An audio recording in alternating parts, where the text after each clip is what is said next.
Quelles sont les pistes actuelles d'interprétation des menhirs isolés et des grands alignements? Alors pour les menhirs isolés, il y a un problème d'insertion dans le paysage.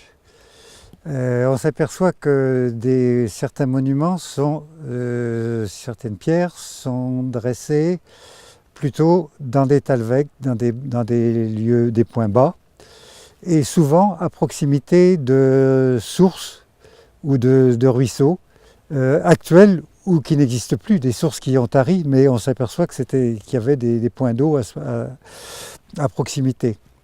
Et il y avait certainement un problème de culte, de sacralisation, de points d'eau, de choses comme ça. Vous en avez d'autres, au contraire, qui sont sur des points élevés.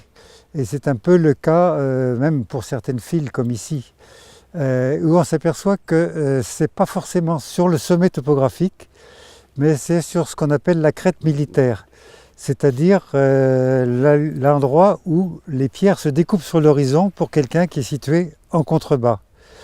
Et dans beaucoup de situations, on s'aperçoit qu'il y a une approche privilégiée, c'est-à-dire qu'il y a une direction dans laquelle les pierres se détachent particulièrement bien, comme s'il y avait une vision particulière qu'on cherchait à mettre en valeur, une direction de mise en valeur.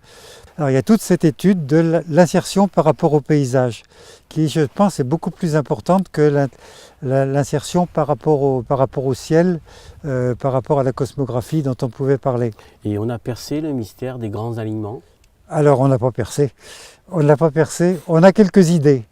Les grands alignements, ici ça n'est pas, on ne peut pas dire qu'on a affaire à un grand alignement, mais les très grands alignements comme Carnac par exemple, il y a quelque chose qui est frappant, c'est le degré d'augmentation du gabarit des pierres, de la taille des pierres, depuis une extrémité jusqu'à l'autre extrémité.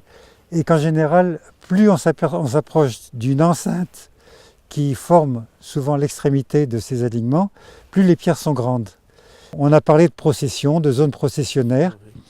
On a parlé aussi, alors il y a la légende de Saint-Cornélie à Carnac qui est très intéressante parce que finalement ils ont tout compris quand ils ont forgé cette légende. C'est l'histoire de l'armée de pierre, de l'armée pétrifiée. Et que finalement ces menhirs, c'est une armée au sens où c'est un corps collectif, mais où chaque pierre garde sa signification. De même que quand vous avez une armée qui défile, c'est une armée faite de soldats.